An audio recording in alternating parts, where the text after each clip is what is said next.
बैठे उन गंगा किनारे अब मन पहुँच गो घरे कि जाने लड़का बच्चा का छोए हमारी घर की कौन दशा हुए हमारे खेत न का हो हुए या फलाने रिश्तेदार कैसे हुए।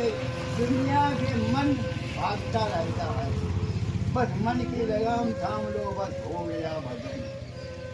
इस मन को स्थिर कर लो और उसका एक ही मंत्र है कि हम एक आत्मा है और परमात्मा हमारा पिता है। बस हम शरीर नहीं है, आत्मा है। शरीर तो ये कर्म करने के लिए मिला है भाई, शरीर का निर्वाह कैसे हो।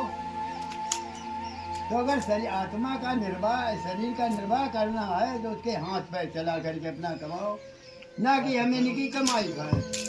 और ना जाने ये कैसे कमाता है, ईमानदारी कमाता बेईमानी कमाता है। पप्पू है बताई। और अगर हम इसका पानी पी लेंगे तो हमारी बुद्धि खराब हो जाएगी। पप्पू है भाई साहब हमें 45 वर्ष हो गई, हम अपने लड़कन के घियन ना ही खाना खाते ना पानी पिए, और तो रिश्तेदार दुनियादारी बहुत दूर रही। तो तुम बुढ़ात फोन वीडियो नहीं रे बूढ़े रहा तो तुम बुढ़ात का नहीं है, तुम बुढ़ात का नहीं, जब से होते ही बूढ़े हो, बुढ़ात का नहीं तुम। अब बुढ़ात का है, हम कहाँ जाना है जाना है। इतने छोटे देख रहे तुम ऐसे ही हो वो तो बहुत जाना है बुढ़ापा है, लेकिन हम बुढ़ापा समझते नहीं है। 85 वर्ष की उम्र हो गई है, लेकिन अब किसी उम्र मिलनी नहीं है। जवानी के बाद बुढ़ापा, इन बच्चों को तो कुछ नहीं मिलना है, क्योंकि वर्षें केवल 12 रह गई हैं। सन 36 तक पूरे विश्व की काया बदल जाएगी। न ये मानव रहेंगे न ये घर मकान रहेंगे। चौपट एकदम सब मैदान साहब, फिर का विश्व खत्म।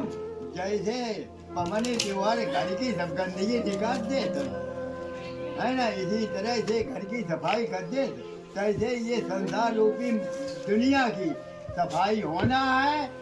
इसमें कुछ रहना नहीं है, ये घर मकान भी नहीं रहना है। जब कुछ बची रहे फिर जब दुनिया वो ही का। हाँ, उसमें जैसे वसुदेव देव की जैसी आत्माएं हैं, अच्छा वो बचेंगी और उनको कहीं न कहीं बचाना है। जैसे पीछे पहले जान वेदों में कहा नहीं, है, दिलीप के पीछे चले जाओ। इंद्र की और कृष्ण की जब बात आपस में तर्क हुई थी, तब इंद्र ने कहा था कृष्ण से कि तुम अपने ग्वाल वालों को बचाओ। कैसे बचाओगे? तो मूसलाधार पानी बरसो। और कृष्ण ने गोवर्धन उठा लिया कि आवो।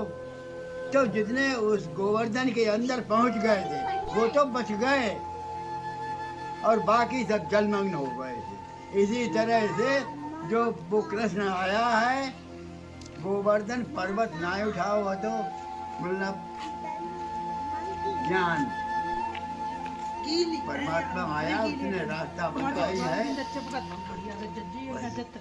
तो हमें उसके साथ रहना है, उसे अपने साथ कृष्ण को अपना साथी बनाओ, क्योंकि सतयुग में कृष्ण का आए। अब कृष्ण आने वाले हैं, जब तक दुनिया की सफाई नहीं होगी तब तक कृष्ण आएंगे नहीं।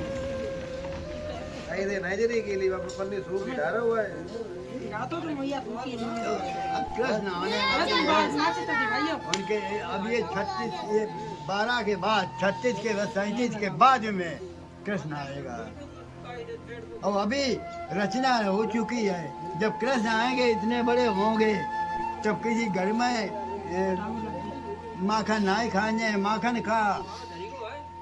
का माखन थोड़ी खा लोग का, जो माखन खाने का, तो माखन क्या है?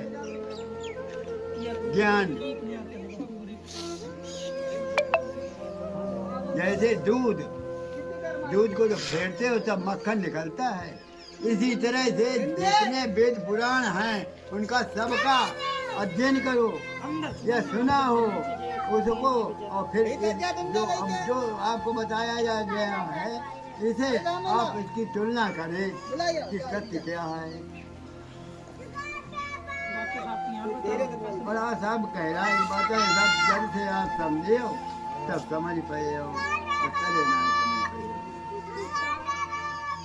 अब भाई तो आज जा लगे आदमी वो जोड़ ले, वो जोड़ ले, वो जोड़ ले। अब एक मकान में 4 लड़का है।